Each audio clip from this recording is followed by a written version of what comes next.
Paris est à vous. La sortie du jour. Serge Menjitsky, bonjour. Bonjour. Vous êtes fondateur du musée Menjitsky École de Paris. Vous êtes vous-même peintre et photographe. Ce nouveau musée, il vient d'ouvrir autour des écoles de Paris dans le 15e arrondissement. Allez, on va tout de suite donner l'adresse. C'est 15 square de Vergennes. Qu'est-ce que ce musée? Pourquoi vous vouliez monter ce musée? Ce musée voit le jour, c'est une vieille envie que j'ai depuis des dizaines d'années. J'ai un père qui était peintre et Maurice Menjitsky, qui a été, si vous voulez, un petit peu digéré, oublié parce qu'il y a eu la guerre. Mon père était un peintre assez célèbre juste avant la guerre. La guerre est arrivée, ma mère a fait 5 ans de camp. Et mon père, à la sortie de la guerre, a été assez détruit parce que un de mes frères a été fusillé par les Allemands.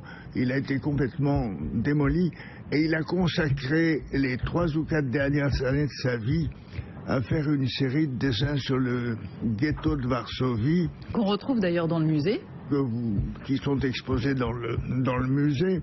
Et tout cela a fait qu'on l'a un peu oublié. Mais alors, ce qui est intéressant, c'est que vous n'avez pas souhaité faire forcément un musée uniquement sur votre père, vous l'avez replacé dans le mouvement finalement dans lequel il fait partie, dans les écoles de Paris. Replacé dans le cadre de l'école de Paris, parce qu'on oublie une chose, c'est que l'école de Paris, il y a eu 2 écoles de Paris, la grande école de Paris qui est 1918-1930, puis l'école de Paris d'après la guerre. Mais l'école de Paris, la grande école de Paris, c'est celle qui avait fait de Paris la capitale mondiale de l'art. Si Paris était rayonné dans le monde entier, si les peintres venaient y chercher leur consécration, c'était grâce aux peintres de l'école de Paris. C'est ça, c'est 1905-1939, c'est Modigliani, c'est Soutine, etc. Oui.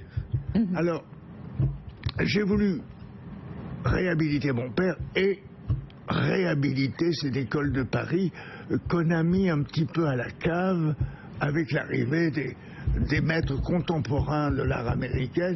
On a oublié les grands peintres français de l'école de Paris. Je veux les remettre à leur place. Alors, vous disiez, Serge Menjitsky, il y a 2 écoles de Paris. La deuxième, c'est un petit peu plus tard, c'est 1945-60, c'est ça? Voilà, c'est 45-60, c'est de 45 à 60, disons.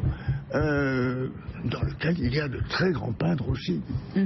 Alors, ce qui est intéressant, c'est le lieu que vous avez pu dégoter. Là aussi, ça n'a pas été facile pour trouver un lieu pour installer votre musée. C'est un ancien atelier? C'est un ancien atelier. C'est un immeuble qui a été construit par Mallet Stevens en 1932, qui est absolument splendide. C'est le plus pur art déco des années 30. Et c'est un lieu féerique. Alors j'ai cherché pendant des années et des années et des années, et je suis tombé par hasard sur ce lieu. Ça a été un coup de foudre immédiat, et avec mon épouse, nous nous sommes jetés sur ce musée, et il est très beau parce qu'il est très spacieux. Il est très très lumineux. Vous vous rendez compte que dans ce musée, il y a une verrière qui fait 10 mètres sur 10. Et nous avons donc une lumière. On n'a presque pas besoin d'allumer les projecteurs. Il y a une lumière extraordinaire. Alors en ce moment, bien sûr, on y trouve une exposition en hommage à votre père avec une centaine de ses peintures, les dessins dont on parlait tout à l'heure, des œuvres qui n'ont pas été exposées depuis longtemps. Donc c'est vraiment important qu'elles rencontrent leur public aujourd'hui. Ben oui, mon père, il n'y avait pas eu d'exposition de mon père depuis 60 ans. Et la série du dessin du ghetto de Varsovie n'a jamais été vue non plus. Alors, nous présentons les 2. Vous savez, mon père, nous avons utilisé pour l'affiche le portrait de la célèbre Kiki de Montparnasse. Oui. Ce que peu de gens savent. Avec qui il a un petit peu fricoté. Pardon? Avec qui il a été un petit peu complice, ami. Il a vécu 3 ans avec elle. Oui, c'est ça. Et c'est d'ailleurs la raison pour laquelle elle s'appelait Kiki, parce que en 1920-21, Fujita venait d'arriver à Paris, Et il n'arrivait pas à dire Madame Menjiski. Alors il l'appelait Madame Ski. Et Ski est devenu Kiki. Ah, c'est de là que vient ce surnom. C'est de là que vient son nom, Kiki de Montparnasse. Alors ça, c'est pour la première exposition, mais évidemment, ce n'est pas un musée temporaire, c'est un musée qui va durer, c'est ce que l'on espère, Serge Menjiski. Ad vitam aeternam. Comment vous allez le faire vivre ensuite, ce musée? Eh bien, ensuite, nous allons présenter à la rentrée une grande exposition sur l'école de Paris. Alors, naturellement, il y en a beaucoup des peintres. Alors, nous allons procéder par sélection. Nous allons présenter 8-10 peintres à chaque fois. Et nous allons présenter, dès le mois de septembre, octobre de cette année, une première sélection d'une dizaine de ces peintres de l'école de Paris.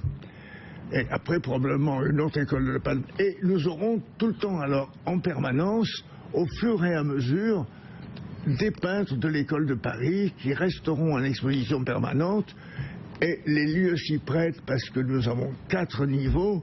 Donc, si vous voulez, deux niveaux seront consacrés à la collection permanente du musée, et sur 2 niveaux, les expositions nouvelles, à chaque fois, de peintres de l'école de Paris. Et nous n'allons pas nous limiter là. Nous voulons faire de ce centre un centre d'art pour montrer tous les arts et en même temps tout ce qui touche et à l'école de Paris et à l'art. Nous envisageons de faire des soirées poésie, de faire des soirées musique, de faire un lieu vivant. Voilà, un centre d'art, un lieu de rencontre. Serge Menjiski, merci beaucoup à vous. On rappelle que vous êtes le fondateur de ce nouveau musée Menjiski École de Paris. C'est 15 square de Vergennes dans le 15e arrondissement de Paris. Et je dis un tout petit truc, parce qu'il est très difficile à trouver. L'entrée se trouve au 279 rue de Vaugirard. Merci beaucoup à vous, monsieur Menjiski.